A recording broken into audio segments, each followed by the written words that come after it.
Bulan yang selalu dinanti telah tiba. Sudah kita sepakati bersama. Waktu yang tepat untuk tingkatkan sinergi dan melangkah bersama. Shadaqallahul Adzim. Dengan energi istiqomah, tingkatkan produktivitas di bulan penuh berkah. Kita sucikan hati dan satukan langkah.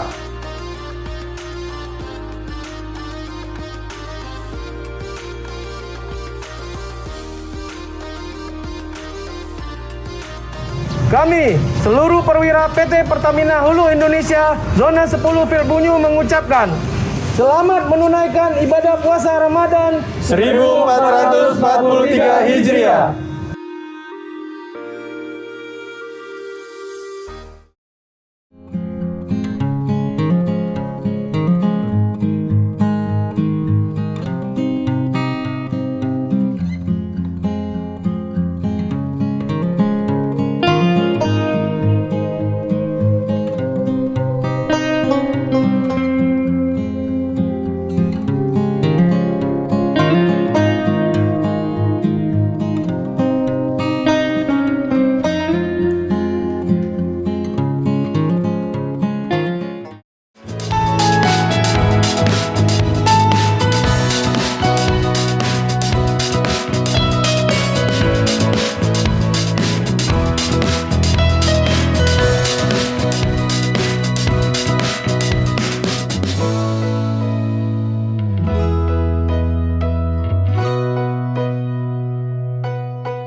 Assalamualaikum warahmatullahi wabarakatuh. Selamat sore Tribuner. Jumpa lagi di Talkshow Tribun Kaltara. Hari ini luar biasa. Kita kedatangan tamu-tamu dari petinggi-petinggi. Hadir di sebelah kanan saya, beliau adalah Kepala Perwakilan SKK Migas Kalimantan Sulawesi, Pak Azhari Idris. Selamat sore, Pak. Terima kasih, selamat sore. Terima kasih. Dan sebelah kiri saya, beliau adalah Pak Herman Fauzi, JM Kalimantan Region Medco INT. Selamat sore, Pak. Selamat sore. Terima kasih telah hadir di YouTube Tribun Kaltara Official dan Tribun Kaltim Official juga. Nanti kita akan bincang-bincang mengenai industri hulu migas. Mungkin bagi masyarakat Kaltara ada yang sudah mengerti, ada juga yang belum mengerti. Semoga dengan adanya talkshow ini bisa memberikan edukasi lah kepada masyarakat secara keseluruhan. Sekali lagi selamat datang, Pak. Mungkin ini kunjungan kali pertama di Tanjung atau mungkin sudah berapa kali hadir di sini, Pak? Kali pertama di tahun 2022. Oke. Sebelumnya saya juga pernah ke sini. Oke. Iya, terima kasih, Pak. Nah, kita mulai aja. Kita pengen tahu sebenarnya kalau bicara migas ini kan sangat cantik lah. Karena apalagi di sekarang ini, tetapi orang tidak tahu, orang BBM harga naik, BBM harga mahal dan sebagainya. Nah, di sini sebenarnya ada namanya industri hulu migas. Mungkin Pak Idris, Pak Azhari bisa menjelaskan ke publik sebenarnya kalau kita bicara industri migas itu dari hulu hilir, Pak ya. Bisa jelaskan, Pak? Ya. Baik, terima kasih. Ini kesempatan yang sangat menarik pada hari ini dengan Tribun Kaltara. Pertama sekali kita cerita ini di Kaltara. Saya pikir kehadiran hulu migas di Provinsi Kalimantan Utara ini sudah cukup lama, sudah puluhan tahun, dan kita insya Allah masih akan ada di sini untuk puluhan tahun yang akan datang. Karena Kaltara itu punya potensi yang cukup besar ya untuk kandungan minyak dan gas bumi. Industri hulu minyak dan gas bumi di Indonesia ini sebenarnya punya kontribusi yang cukup besar bagi kepentingan ekonomi negeri ini. Baik itu kepentingan ekonomi dalam pengertian setoran pendapatan negara ke pemerintah. Di samping itu juga adalah menjadi sebagai sumber kekuatan ekonomi di daerah. Kegiatan-kegiatan industri hulu migas yang ada di Indonesia ini saat ini tersebar dan mulai dari Aceh sampai ke Papua di semua daerah, di hampir semua provinsi kita punya. Tapi kemudian di Kaltara ini kegiatan hulu minyak dan gas bumi itu juga sudah mulai sejak bahkan sebelum Indonesia merdeka sudah ada di sini. Jadi lama sekali dengan perusahaan yang masa lalu itu dan kemudian sekarang dilanjutkan oleh beberapa teman kami sebagai operator di daerah ini. Nah, hulu migas di Indonesia itu saat ini punya nilai yang cukup strategis yang tadi kami sampaikan, tidak hanya untuk kepentingan setoran pendapatan negara, tetapi juga dalam hal kita menyediakan sumber cadangan minyak dan gas bumi. Gas bumi ini saat ini cukup besar berkontribusi untuk pembangkit tenaga listrik di banyak daerah di Indonesia. Yang kemudian tenaga listrik itu bisa menghidupkan industri, bisa menghidupkan kegiatan-kegiatan ekonomi masyarakat. Itu sumber energinya itu dari gas yang kita produksikan. Jadi ini besar sekali. Terus kemudian yang kedua, industri hulu minyak dan gas bumi ini juga berkontribusi terhadap pertumbuhan industri-industri lain seperti petrokimia, seperti pabrik-pabrik industri dan sebagainya, karena mereka menggunakan gas, ada yang sebagai bahan baku, mereka juga menggunakan gas, ada yang sebagai fuel untuk bahan bakar di industri-industri yang mereka kerjakan. Nah, ini sudah terjadi di masa depan dan kita sudah mengerjakan itu puluhan tahun dan akan terus kita kerjakan di masa-masa yang akan datang. Dalam rangka kita juga mengantar masa transisi ke energi baru terbarukan yang baru saja diumumkan oleh Bapak Presiden. Jadi gas ini menjadi energi yang mengantar transisi ke energi baru terbarukan nantinya. Nah, karena itu di dalam rangka kita mendukung kepentingan ekonomi nasional, pemerintah ini menetapkan agar SKK Migas bersama dengan semua operator yang ada di Indonesia itu harus mampu di tahun 2030 itu memproduksikan 1 juta barel minyak per hari. 1 juta barel per hari. Ya, tahun ini kita ditargetkan 703.000 barel per hari. Kita belum mampu mencapai 100%, kita masih bermain di angka 96%, 95% ya. Karena beberapa kondisi kita mengoperasikan lapangan-lapangan yang sudah sangat-sangat tua. Nah, sehingga produksi kita belum bisa maksimum, tetapi kita ditargetkan 703.000 barel per hari. Di tahun 2030 kita harus mampu memproduksikan 1 juta barel. Kalau gas itu kita di tahun 2030 diharapkan kita bisa produksi 12 miliar standar kaki kubik gas bumi. Nah, ini tantangan yang luar biasa, tidak mudah, tetapi kita sangat optimis bisa kita lakukan ya. Kenapa? Supaya di tahun-tahun yang akan datang, ini kan kebutuhan energi di Indonesia itu makin hari makin besar. Pertumbuhan penduduk, pertumbuhan energi, pertumbuhan ekonomi, pertumbuhan industri dan sebagainya. Jadi gas dan minyak bumi itu diperlukan besar gitu ya. Nah, saat ini saja kita ini mengkonsumsi hampir sekitar 1,6-1,7 juta barel per hari untuk kepentingan di dalam negeri ya. Nah, sementara kita memproduksikan sekitar 630-640.000 barel per hari dengan kondisi saat ini. Nah, itu kita sisanya masih harus kita impor. Jadi besar sekali kontribusi industri ini bagi kepentingan ekonomi secara nasional. Betul seperti itu. Kalau kita bicara kepada wilayah Kalimantan Utara, Pak, yang tadi sampaikan bahwa kita juga potensi industri penghasil migas ya besar juga, bahkan tadi kemungkinan bisa 10-20 tahun yang akan datang. Nah, selain Medco, mungkin Bunyu, kira apa aja sih Pak wika-wika yang ada di Kalimantan Utara? Di Kalimantan Utara ini ada 10 wilayah kerja. 10 wilayah kerja. Ya, 5 sudah eksploitasi, sudah produksi. Di antaranya itu adalah ada Pertamina Hulu Energi Nunukan Company, ya, PHNC yang saat ini sedang dalam proses untuk eksploitasi. Mereka baru saja mendapatkan persetujuan POD. POD itu adalah Plan of Development. Mereka sudah menemukan gas, kemudian pemerintah memberikan persetujuan untuk mereka kembangkan gas itu, mereka produksikan, mereka komersilkan, sehingga nanti hasil dari pendapatan itu bisa masuk ke negara. Nah, terus kemudian yang kedua ada JOB Pertamina Medco Simenggaris. Ya, itu juga memproduksikan gas bumi di sini yang berada di Nunukan di Tanah Tidung. Ini juga salah satu perusahaan kita yang saat ini sangat gencar-gencarnya melakukan produksi gas dan bahkan sedang bekerja sama untuk membangun mini LNG yang mudah-mudahan dalam waktu dekat kita sudah bisa mengaktifkan mini LNG itu, dan ini pertama yang berada di Kalimantan Utara. Nah, itu juga satu hal yang cukup bagus. Kita punya Medco E&P Indonesia Tarakan. Ya, dan ini ada Pak UGM-nya ya, Pak Herman. Nah, beliau UGM untuk seluruh Kalimantan ya. Beliau juga punya blog di Bangkana itu. Bangkana di Di Moratewe. Di Moratewe, di Kalimantan Tengah, di hulunya Sungai Barito. Oh ya. Jadi jauh ke sana. Nah, Itu utara. itu terus kemudian kita punya Manhattan Kalimantan Investment. Ya, jadi ini ditarakan ke laut ya. Itu juga sudah dalam proses eksploitasi. Kemudian kita punya Pertamina, mungkin teman-teman sini sudah sangat familiar ya dengan Pertamina, karena Pertamina sudah cukup lama di Kaltara, di Tarakan khususnya, di Bulungan, di Nunukan, di Tanah Tidung itu ada Pertamina EP. Phil Bunyu ada Pertamina EP Aset 5 di Tarakan. Nah, terus kemudian yang eksplorasi itu juga ada 5 perusahaan. Kita punya Eni Ambalan. Ya, itu sedang melakukan proses eksplorasi. Nah, ini sedang menunggu keputusan pemerintah untuk kita bisa melakukan eksplorasi. Terus kemudian ada Baradinamika Citra Lestari, juga salah satu perusahaan minyak yang sedang eksplorasi. Ada Pertamina, Persero juga ada di sini ya. Kemudian ada Pertamina Hulu Energi yang di Lepas Pantai Bunyu, PHI. Jadi dan satu lagi yang saat ini juga sedang mengajukan perpanjangan wilayah kerja, yaitu Konrad Petroleum.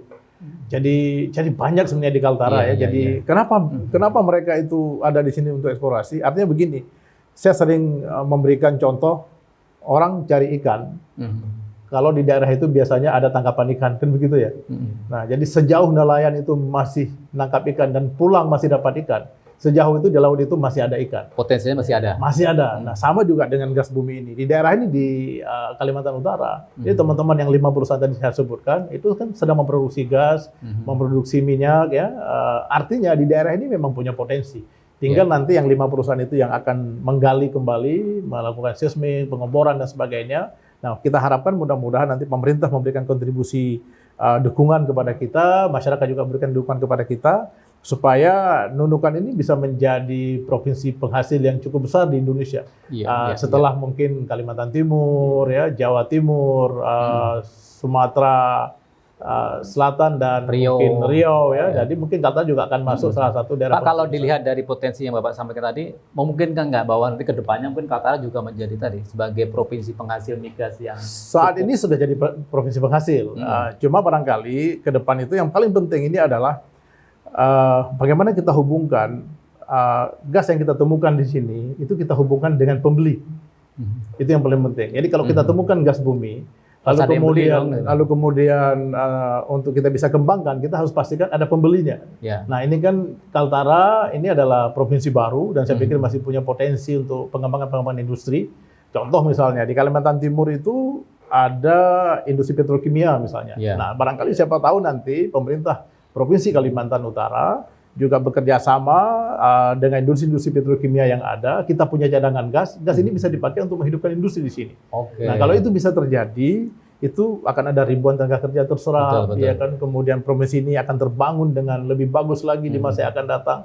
Seperti itu. Jadi kita harus kerjasama, Kakak Migas, kemudian teman-teman kontraktor yang memproduksi gas, dan kemudian pemerintah bersama-sama kita mencari investor yang jadi menghadirkan investor kemari, memudahkan investasi. Nah, sehingga gas yang ada di kita itu bisa terjual dengan mudah.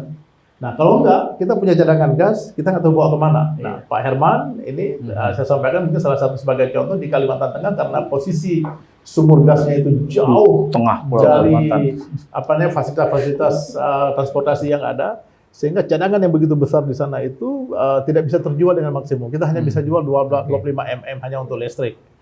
Nah, di Kaltara itu kita harapkan ada kolaborasi yang cukup bagus, sehingga kita temukan gas, lalu kemudian kita bisa alirkan, ada komersialisasi dengan bagus, kita hadirkan industri-industri ini lebih dekat ke mulut sumur.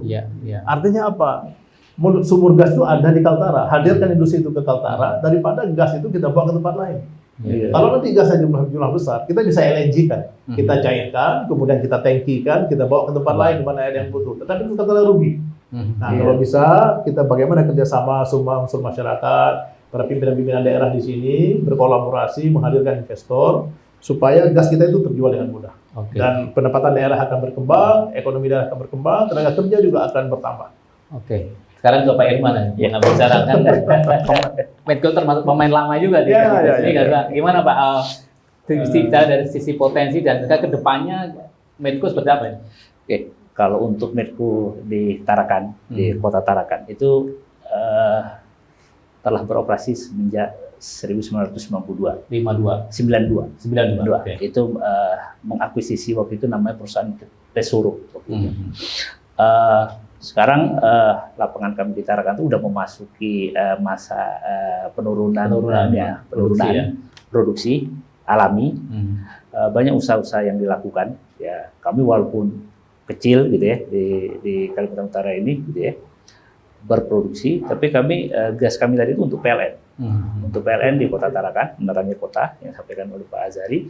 Yang kedua untuk supply ke PGN untuk city gas. Jadi itu untuk industri rumah tangga ada sekitar ribuan jaringan keluarga ibu-ibu rumah tangga itu memanfaatkan gas. Tidak besar, tapi cukup ribuan lah yang bisa. Itu komersil Pak ya? Komersial. Hari ini udah ini. Jadi kalau pasokan gas kami itu sempat terhenti, itu tuh ibu-ibu itu protes, Pak.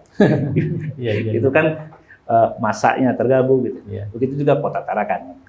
Kami bersama Pertamina, ya Pertamina Bunyu juga mensuplai gas ke PLN Tarakan untuk menarik Kota Tarakan. Jadi intinya lapangan Tarakan ini udah mature field, gitu ya, mature field, udah penurunan alami, perlu langkah-langkah usaha-usaha perawatan sumur atau program-program lain sehingga ini produksi ini bisa paling tidak dipertahankan, Pak, sesuai dengan targetnya tadi yang disampaikan ini Pak Azari, target migas untuk nasional, gitu ya, kontribusi di situ. Saya rasa itu, Pak. Ini. Tapi ada nggak upaya? Tadi Pak Azari bilang kalau orang nelayan menangkapkan masih ada ikannya, bisa ada potensi juga. Nah, ada nggak rencana pengembangan, mungkin eksplorasi baru? Ya, kami bersama SK Migas melihat itu, Pak. Melihat itu. Jadi tiap tahun kan ada program kita, ada WPNB, kita diskusi teknis, melihat lagi hamparan secara reservoir, cadangan minyak, cadangan gas. Tentunya ini perlu dukungan juga tadi yang disampaikan, ini perlu dukungan dari pemerintah setempat untuk perizinannya, dari masyarakatnya, gitu ya. Manfaatnya kan positif. APBD bertambah, lapangan pekerjaan bisa dibentuk yang disampaikan oleh Pak Azari tadi. Jadi usaha-usaha menuju situ ada, Pak. Jadi dengan kami kan baru diperpanjang untuk gross fleet itu secara ini konsekuensinya kami harus memasok gas, ya kan, produksi kami ada gas, ada minyak juga. Gas itu tadi yang ke PLN ngasih ke gas. Kalau minyaknya itu kita kapalkan bersama dengan Pertamina juga di Tarakan, di Lingkas namanya terminalnya, itu ke Balikpapan, Pak. Jadi tentunya balik juga ke sini juga itu produk dari BBM-nya. Saya rasa. Nah, kalau kita bicara potensi, Pak, berapa sih, Pak, kalau yang dihasilkan untuk dari Kaltara ini? Kalau potensi kan kita harus lihat sertifikasi potensi cadangan ya. Jadi itu berbeda sumur, berbeda jumlahnya, dan itu bisa sangat fluktuatif. Apalagi ini sekarang ini kan juga sedang tadi Pak Herman sampaikan bahwa kita melakukan berbagai kegiatan yang namanya misalnya well service. Jadi sumur-sumur lama yang juga pernah dibor tahun 50-an, tahun 70-an, tahun 80-an. Nah, sekarang kita masuk lagi. Kita korek-korek lagi gasnya seperti itu. Siapa tahu ada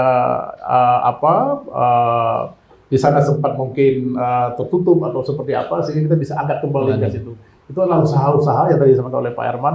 Kalau sekarang sudah mulai produksi mulai menurun pelan-pelan, minimal kita bisa menahan laju penurunan produksi. Kalaupun nggak bisa kita tingkatkan. Tetapi memang semua perusahaan minyak itu setiap tahun itu ada target yang ditetapkan oleh pemerintah. Ya, seperti misalnya Medco sendiri, Pertamina, semua yang beroperasi di lapangan di Tarakan ini, di Kaltara ini, itu semua punya target yang harus dilaksanakan. Nah, itulah tugas SK Migas atas nama pemerintah memastikan bahwa ini dilaksanakan dengan benar supaya target yang direncanakan oleh negara ini tercapai. Kalau bicara lihat potensi sumber daya migas yang di Kaltara, Pak, optimis nggak, Pak, gara-gara target pemerintah yang di? Kita sangat optimis. Tetapi ada satu hal yang tadi yang baru saya sampaikan, optimisme itu baru terjadi jika kita melihat ada peluang komersialisasi di sini. Ya, jadi artinya begini, misalnya kita sampaikan Pak Herman dari Medco, saya minta Anda ngompor eksplorasi tahun ini 2. Beliau akan melihat saya kalau ngebor akan investasi sekian puluh juta dolar, duitnya besar. Lalu kemudian kalau saya dapatkan gas itu saya kebawa kemana? Iya. Jualnya kemana? Jualnya kemana? Ada marketnya Itu juga nggak ada marketnya tidak. Jadi ini sesuatu yang antara mana duluan ya. Iya. Tetapi memang kita harus ada kolaborasi seperti yang tadi saya sampaikan, supaya kami dari SKK Migas dalam tanda petik itu bisa memaksakan teman-teman KTKS ini bor, karena Pak Gubernur atau mungkin Pak Bupati ini nanti akan menghadirkan industri petrokimia mungkin ada di sini, atau mungkin nanti PLN akan perlu tambahan gas bumi di sini. Kenapa? Karena mungkin di daerah Kaltara ini akan ada industri-industri yang akan tumbuh, perlu power, perlu energi, perlu bahan baku dari gas. Kita akan produksikan lebih banyak. Kita akan paksakan dalam tanda petik perusahaan-perusahaan yang ada di sini yang sedang beroperasi untuk ngebor lagi, nambah lagi, ngebor dan sebagainya supaya dapat tambahan-tambahan. Kalau kita lihat sekarang ini kan hadir adanya IKN di Kaltim, kemudian ini juga Kaltara ini kan daerah baru yang lagi tumbuh, Pak. Betul. Nanti akan ada kota baru, ada industri baru. Nah ini juga menjadi peluang baru juga, Pak, untuk peluang sangat bagus sekali. Jadi kami mengikuti berita-berita di media bahwa Kaltara itu sedang menjadi perhatian yang cukup serius dari pemerintah pusat ya untuk pengembangan industri di masa yang akan datang. Nah, kita sebenarnya menunggu ini kira-kira akan ada pengembangan industri seperti apa sehingga nanti kita bisa sambut. Oke, industri X memerlukan katakanlah gas bumi. Nah, kita akan sambut itu. Nanti teman-teman dari perusahaan minyak yang sudah dari sini mungkin akan ngebor lagi, dapat. Nanti kita connect dengan itu. Nah, karena itu kita perlu bangun komunikasi yang cukup intens, saya pikir ya, antara SKK Migas, teman-teman operator yang ada di Kaltara ini bersama dengan pemerintah daerah. Kira-kira apa yang bisa kita support kepada pemerintah daerah sehingga daerah ini bisa tumbuh. Ini provinsi baru, kemudian punya cadangan migas yang cukup bagus ya. Dan saya pikir ini sebisa mungkin kita manfaatkan untuk pertumbuhan provinsi yang kita cintai. Iya. Nah, kalau kita bicara migas itu bicara tadi Pak soal bagi hasil ke daerah, apa sih yang didapat daerah gitu kan. Nah, itu mungkin Pak Azhari bisa menggambarkan sih masa depan Kaltara nih dengan adanya beberapa WIKA tadi dan tentu mungkin ada tambah-tambah WIKA baru. Ya, jadi sebenarnya dalam kontrak minyak dan gas bumi itu kalau lapangan-lapangan gas secara normal itu kontraknya 30% untuk si kontraktor, 70% itu untuk negara. Nah, kalau lapangan-lapangan minyak itu kontraknya itu 15% untuk kontraktor, 85% untuk negara, jadi besar.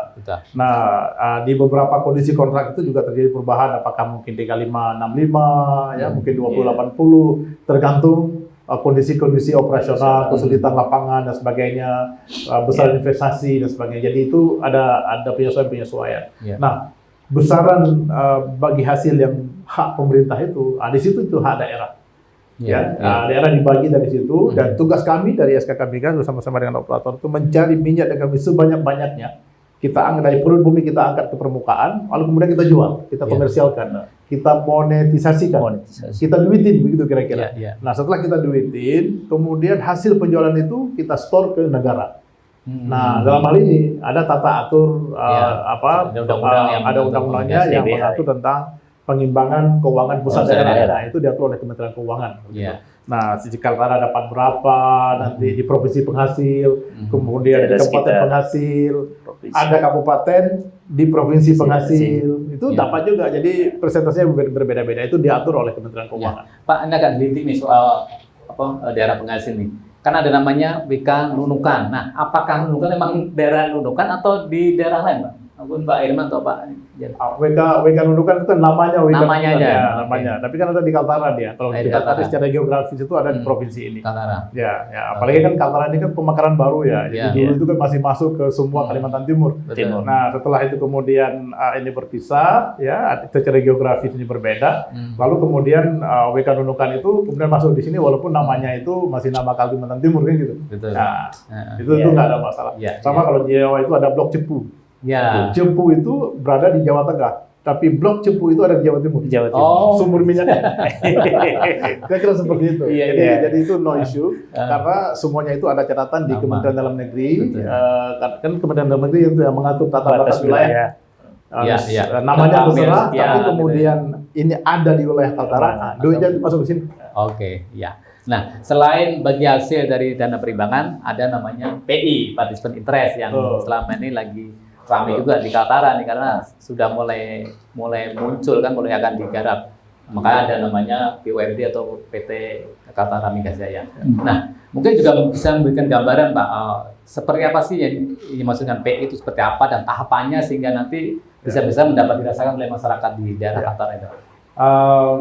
Kita bersyukur dan terima kasih saya pikir kepada Kementerian Energi dan Sumber Daya Mineral (SDM) di Jakarta yang Menteri SDM itu telah mengeluarkan semacam peraturan Menteri SDM Permen yang berhubungan dengan partisipasi interest.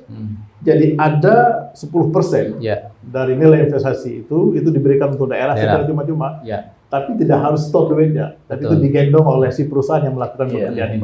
Nah, 10% ini bukan penyertaan saham ya? Bukan penyertaan saham, bukan. Tapi diberikan hak 10% nanti itu. Nah, prosedurnya seperti apa? Sebenarnya simple gitu ya.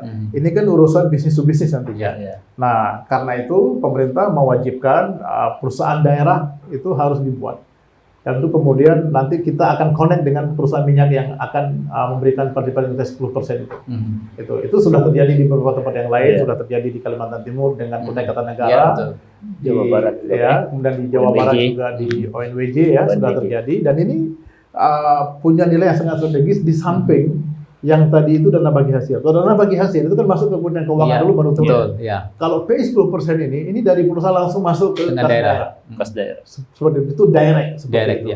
Ya setelah ada yang perhitungan pajak dan sebagainya. Nah, ini kesempatan yang cukup bagus saya pikir. Kita sangat mendukung ini. Nah, secepat mungkin kita harapkan pemerintah provinsi sudah menyiapkan semua keperluan administrasi pembentukan BUMD-nya karena setiap satu PI itu harus satu BUMD dan BUMD itu spesifik ditugaskan memang untuk mengelola PI itu, nggak boleh ngerjain yang lain. Seperti itu. Nah, ini kalau ini sudah jadi dan sudah siap, kita akan fasilitasi komunikasi nantinya bersama-sama dengan K3S yang sedang beroperasi. Cuma sekali seperti Menko Tarakan ini juga akan memberikan PI, kita juga sedang evaluasi. Karena apa? Menko Tarakan ini juga lapangannya sangat marginal ya dari sisi keekonomian ya. Keekonomiannya artinya kurang cantik lah, duitnya nggak banyak. Gitu ya. Nah, kita lagi atur supaya apa? Ketika nanti PI-nya di-connect dengan Medco ini, Medco Tarakan katakanlah ya, itu BUMD-nya dapat duitnya begitu. Nah, tapi kalau nanti habis untuk biaya operasi, kemudian nggak ada duitnya atau duitnya sangat tipis. Nah, kita sedang impas ya. Impas. Nah, kita sedang lakukan evaluasi ini sehingga ketika BUMD itu masuk ke K3S ini bersama-sama nanti ngambil PI 10%, itu punya nilai ekonomi yang cukup bagus buat daerah. Itu penting. Jadi Tarakan ini punya kesempatan. Saya pikir harus dipersiapkan. Tapi kan prosesnya memang cukup panjang juga kan, tidak serta-merta begitu MOU bla langsung. Prosesnya sebenarnya nggak begitu panjang, cuma memang persyaratan administrasi yang disiapkan oleh daerah. Karena ketika nanti kita connect dengan K3S, itu BUMD-nya kan harus siap dengan semua persyaratan yang ditetapkan. Nanti saya bisa jelaskan lebih detail seperti apa. Tapi itu kan jelimet ya, penjelasan, tapi teknis sekali. Misalnya katakanlah begini, BUMD yang nanti akan kita minta itulah BUMD provinsi. Tapi provinsi kan juga harus punya semacam bagi-bagi dengan daerah pengadaan tingkat 2. Nah, itu seperti apa? Berapa persen untuk daerah ini, berapa persen untuk itu? Itu kan dapurnya di daerah masing-masing ya, seperti itu. Kita cuma tinggal nanti akan bekerja sama dengan BUMD provinsi. Store-nya ke BUMD provinsi, kemudian BUMD provinsi ke daerah penghasil, tingkat 2 penghasil, itu provinsi. Kesepakatan di antara kabupaten dan provinsi. Kesepakatan antara provinsi dengan kabupaten tingkat 2 atau kota. Jadi, seperti apa bagi-baginya itu ada di internal masing-masing. Itu dapur masing-masing. Artinya kan memberikan gambaran kepada Provinsi Kaltara kan selain dana perimbangan ada juga dana PI yang menurut saya potensi yang menurut luar biasa ke depan Kaltara juga menjadikan juga Pak. Tapi yang juga harus dilihat tidak hanya dari sisi dana bagi hasil itu dan dana PI 10%. Yang setiap tahun ratusan miliar perusahaan duit ini bahkan triliunan itu dibawa ke Kaltara dalam bentuk proyek, dalam bentuk kegiatan, digaji pegawai, digaji tenaga kerja, kontraktor dibayar di sini, penyedia tenaga kerja, penyedia barang dan jasa ada di kota ini. Itu yang sangat besar. Pajak juga ya. Begitu banyak pajak daerah. Jadi jangan hanya dilihat cuma 2 itu. Kalau cuma dilihat 2 kan tadi dana bagi hasil PI. Tapi di samping itu yang setiap hari ini lagi kita ngomong ini, itu ada duit miliaran sedang berputar di provinsi ini dari industri hulu migas. Ya kan? Ada yang supply catering, ya, ada yang supply jasa apa gitu, ada yang Tenaga supply kerja. tenaga kerja, ada yang pekerja mekanikal dan sebagainya dan sebagainya, Iya. sebagainya. Belum Ya, termasuk program-program kayak CSR dan sebagainya. Nah, ini mungkin bisa ambil gambaran, Iya, iya. Pak. Dari Menko nih, kira-kira apa sih yang selama ini sudah dikontribusi ke Kalimantan Utara? Program CSR ya Pak ya. Ya, tadi sebenarnya gas juga untuk kota Tarakan Ya, juga betul. itu sebenarnya bagian Bagian CSR dari juga. City Gas juga CSR juga. Itu yang besarnya. Yang lainnya kita ada program pendidikan, ada program pertanian, jadi khusus di daerah sekitar wilayah operasi kita. Kebetulan kita di Mamburangan Timur Pak. Mamburangan Timur. Jadi kalau Tarakan itu bagian selatan ke Ya. bawah ya. Udah itu ada program tadi pendidikan ada, kita sempat mendidik teman-teman itu SMA untuk persiapan untuk masuk perguruan tinggi kemarin, dan alhamdulillah ada yang berhasil juga Pak masuk tembus Pak. tembus, ya. Sertifikasi guru gitu ya. Pertanian tadi ada, sudah tuh ada kita melihat ada di rumah tangga itu ada pekarangan ini gitu ya yang tidak dimanfaatkan, kita edukasi untuk semua sektor tanaman ini, Pak. hidroponik, ada biogas, ada tanam obat-obatan. Jadi mudah-mudahan gitu Pak, yang ada bank sampah, kalau di Tarakan juga kita ada bank sampah. Jadi lumayan itu dari teman-teman kelompok-kelompok itu mengumpulkan, memisahkan sampah organik dan anorganik, itu bisa juga ada tambahan penghasilan. Itu program-program. Intinya program itu berdasarkan kebutuhan masyarakat. Kebutuhan masyarakat, bukan Menko tawarkan program. Kita melakukan Apa social yang mapping diinginkan dulu, masyarakat, apa yang sesuai diinginkan. dengan masyarakat. Itu yang kita lakukan. Tentunya kita bersinergi dengan pemerintah daerah kan, khususnya Kota Tarakan lah, gitu ya. Biar tidak programnya tidak tumpang tindih, tapi saling mendukung, Pak. Nah, kalau bicara dengan sinergi dengan pemerintah daerah, Pak Herman, sejauh ini seperti apa, Pak? Alhamdulillah, sekali lagi Tarakan itu kan udah lama ya, industri oil and gas ada di situ gitu ya, dari zaman Tisoro dulu juga. Kalau kita lihat Bom Panjang dulu ada zaman Belanda juga ada perusahaan minyak juga. Mereka support Pak, support karena mereka mungkin ya tadi merasakan kehadiran industri oil and gas ini dari DWH. Jadi sekarang mungkin ada PI yang disampaikan oleh Pak Idris tadi, support, dukung gitu ya. Tapi untuk ke depan ya memang tantangan Tarakan ini kan kotanya berkembang juga Pak. Kita beroperasi di tengah kota gitu ya. Tentunya kita mencari lahan juga agak susah ya, khususnya di Mamburangan itu kan. Saya kemarin dari Tarakan tuh melihat 10 tahun dengan sekarang ini jauh Pak. Jauh betul ini. Isu lahan itu ada, isu ada tambak juga di situ. Jadi kita juga perlu support. Nah, terkait dengan PI itu kalau kita lihat, mungkin Bapak bisa lihat di Permen 37 dari 2016. Di situ ada tidak hanya BUMD itu dapat bagi PI-nya, tapi mereka punya kewajiban juga, bisa dibaca itu bahwa membantu proses perizinan. Ya kan, perizinan K3S operator gitu ya, perizinan percepatan penyelesaian permasalahan operasi kita di kota, di daerah. Karena kalau isu ini tidak diselesaikan, kan dampaknya kan produksi terganggu. Ya baliknya juga mereka akan kontribusi tadi dari juga akan berkurang Pak. Artinya memang peran pemerintah juga perlu membantu legalitas, masuk aturan-aturan, mempermudah itu.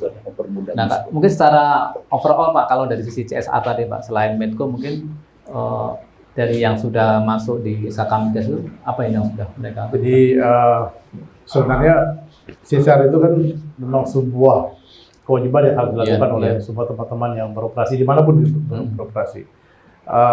Sifatnya itu adalah kita sering orang menyebutkan dalam bahasa Inggris itu to improve the life of people wherever we work gitu ya. Bagaimana kita mendekatkan usaha dengan masyarakat, kehidupan warga masyarakat dimanapun kita bisa bekerja. Gitu. Jadi pekerjaan CSR itu sudah keseharian teman-teman kita di lapangan. Ya. Hari-hari kemarin itu kita all out ya, bekerja untuk mensupport pemerintah dalam rangka penanganan COVID-19 ya. Apakah dalam bentuk kita dukung peralatan, APD, hingga vaksinasi gitu ya. Iya, termasuk vaksinasi yang terakhir. Jadi sampai saat ini kita juga masih bekerja sama mendukung yang untuk booster. Kita kerjasama dengan pemerintah, dengan kepolisian daerah, dengan TNI Angkatan Darat, kemudian dengan puskesmas, rumah sakit itu yang secara real kita lakukan. Padahal di tahun-tahun sebelumnya kita tidak alokasikan dana untuk itu. Dananya tidak ada, tapi kemudian kita ambil dari tempat lain, kita suntik untuk kepentingan penanganan COVID yang memang sangat emergensi. Iya. Jadi itu salah satu. Di samping memang tadi Pak Herman sudah sampaikan ada bagian pendidikan, ya, bagian pemberdayaan masyarakat, pelatihan-pelatihan dan sebagainya itu sudah normatif, dan itu biasanya teman-teman mendiskusikan itu di dalam programnya Musrembang daerah. Jadi kita masuk, kita dengar pemerintah akan lakukan apa, kemudian kita nanti akan ambil beberapa yang akan dilakukan oleh pemerintah, kita yang lakuin, ya, sehingga tidak double begitu. Jadi teman-teman yang Pak Medco, Pertamina dan lain-lain yang berada di sini ini itu tidak serta-merta mengerjakan suka-sukanya dia, tidak. Kita konsultasi ke daerah, ke pimpinan daerah. Paling rendah kita konsultasi dengan kepala desa, dengan lurah yang ada setempat. Pak, kira-kira apa kebutuhan masyarakat? Apa yang bisa kita bantu di sini? Jadi itu datangnya itu dari keinginannya masyarakat, dan itu kita bisa sebut dengan apa namanya participatory planning. Jadi perencanaan itu direncanakan bersama-sama dengan masyarakat, kemudian kita kerjakan. Jadi tidak serta-merta kita datang pada kabupaten saya mau lakukan ini di kampung Anda. Tidak seperti itu. Karena itu yang kita lakukan bersama dengan masyarakat, dan dukungan masyarakat sangat bagus sekali dalam rangka kita menerapkan CSR ini. Ya, luar biasa Tribuner, tidak terasa diskusi singkat ini sudah memberikan gambaran apa mengenai industri migas dan tentunya masa depan Kaltara juga nih Pak Aris. Mungkin sebagai closing statement Pak, mungkin termasuk apa sih yang perlu dilakukan oleh pemerintah daerah di Kaltara, terutama tadi bagaimana bisa mendatangkan investor yang kedepannya tentu juga bermanfaat juga. Jadi saya pikir harapan kami yang sangat besar itu adalah mari kita kerjasama, karena ini bukan hanya kepentingannya perusahaan-perusahaan minyak, bukan hanya kepentingannya SKK Migas, bukan hanya kepentingan pemerintah pusat, ini kepentingan kita semua. Jadi dengan apalagi dengan kondisi saat ini ya, undang-undang otonomi daerah dan sebagainya, semua kegiatannya itu dipusatkan di daerah. Nah, mudah-mudahan apa yang sudah berjalan selama ini di provinsi yang kita cintai ini dengan industri hulu minyak dan gas bumi itu terus bisa berlanjut di masa yang akan datang. Jika ada hal kita bisa selalu diskusi. Makanya SKK Migas itu menempatkan perwakilan di daerah penghasil, Pak. Jadi supaya apa? Jadi jika ada persoalan-persoalan yang memang harus kita hadapi, saat itu juga kita bisa tangani. Contoh misalnya, kami dari Balikpapan bisa terbang ke sini dalam waktu 1 jam nyampe, kita bisa ngobrol, ya kan? Jadi tidak harus menunggu Jakarta. Nah, karena itu jika ada hal, silakan hubungi kami, ya, kita bisa nanti silakan dipublikasikan alamat kantor dan sebagainya, nomor telepon, kontak person dan sebagainya. Jika ada hal itu kita diskusikan supaya kita secepatnya menyelesaikan masalah ini. Yang tadi Pak Herman sampaikan itu aspek-aspek perizinan, jika ada katakanlah misalnya tumpang tindih lahan dengan pengusaha-pengusaha batubara misalnya, kemudian katakanlah misalnya ada aspek-aspek sosial yang non teknikal yang lain yang mungkin tidak pernah kita prediksikan terjadi, mungkin masyarakat merasa kurang bisa menerima kehadiran kita, atau ada aspek-aspek persoalan lahan gitu ya, itu selalu ada, namanya kita hidup berdampingan. Mari kita bangun coexist ya, sama-sama kita bisa eksis. Jadi industri hulu minyak dan gas bumi juga bisa bekerja untuk kepentingan ekonomi rakyat di sini, kepentingan pemerintah di sini, di samping juga masyarakat juga tidak merasa terganggu. Jadi kita bisa hidup secara bersama-sama di masa yang akan datang, karena memang Tarakan terutama sekali itu daerah yang sangat padat sekali ya. Semakin kompleks betul ya. Itu dapur-dapur warga itu ada di atas jalur pipa kita. Ya, mari sama-sama nanti kita bekerja sama supaya hal-hal seperti ini tidak terjadi lagi di tempat-tempat yang akan datang gitu ya. Karena Bulungan ini katakanlah misalnya jika ada rencana pembangunan katakanlah, kita tahu ini sedang berkembang provinsi ini ya, ke depan masih banyak sekali mungkin proyek-proyek. Kemarin Pak Jokowi datang ke sini mendeklarasikan ada rencana besar di daerah Kalimantan Utara. Tolong kami dikomunikasikan oleh pemerintah provinsi supaya kita bisa tahu, oh di sini ada pipa gas Pak, oh di sini ada sumur minyak begitu ya, di sini ada sumur gas, sehingga kita bisa lihat bagaimana kita petakan semua kepentingan itu bisa terrealisasikan, karena semuanya itu adalah kepentingan bangsa ini dan kepentingan masyarakat di sini. Terima kasih. Oke, saya menambah. Silakan. Karena beliau udah lengkap gitu. Kalau kami dari Medco, yang pertama mengucapkan terima kasih supportnya dari semua stakeholder yang ada, dari pemerintah daerah, rekan-rekan media, tentunya dalam pemberitaan yang positif, sekaligus juga melakukan mungkin koreksi, cek and balance apa yang dilakukan oleh Medco gitu ya, untuk perbaikan ke depan. mohon supportnya aja, mohon supportnya. Mudah-mudahan di era yang growth speed ini bisa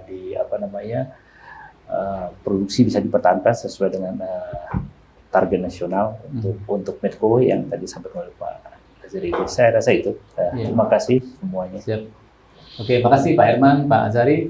Tribunal, dengan tadi diskusi singkat kita mengenai industri hulu migas di Kaltara, tentu ini menjadi sebuah gambaran bahwa bagaimana ke depan Kalimantan Utara sebagai daerah provinsi terbaru di Indonesia berbatasan langsung dengan Malaysia ternyata punya potensi migas yang luar biasa. Tentunya ke depan kita harapkan menjadi sebuah memberikan kemajuan dan kesejahteraan masyarakat Kalimantan Utara. Terima kasih Pak Azari, Pak Herman. Kita jumpa lagi nanti next dengan tema yang selanjutnya. Terima kasih. Wassalamualaikum warahmatullahi wabarakatuh. Jumpa lagi di Waalaikumsalam. Terima kasih sudah nonton. Jangan lupa like, subscribe, dan share ya.